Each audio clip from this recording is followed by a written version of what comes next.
Guys, check nyo tong Hilux ko na napaka-pogi. I got you ulit. So this is the 2017 Toyota Hilux manual transmission. So manual transmission siya, less things to worry about. Exterior wise, syempre original paint yan, naka blue ceramic tint, naka 16 inches stylus, naka BF Goodrich sa tires, at may fender mirror na rin to for more wide angles. LED headlight, fog lamps, functional grille, at 6 ang ending. At sa pinakalikod, naka Aero Class sa trunk bed, naka Conquest fender, LED taillight, at Toyo ka na sticker. Toyo ka? Toyo ka. At syempre, magaan yung tailgate.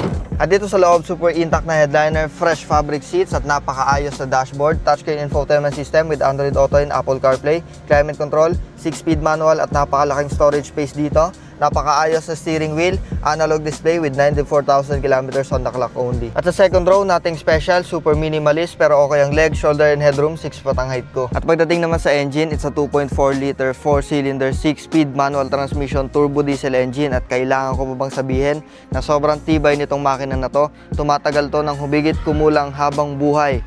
Kaya hindi mo na kailangan magdala ng scanner at mekaniko para ma-assure mo. Guaranteed, one of the best and reliable pickups out there. Kaya kung gusto mo nito, for only 755,000 pesos, mauuwi mo na to.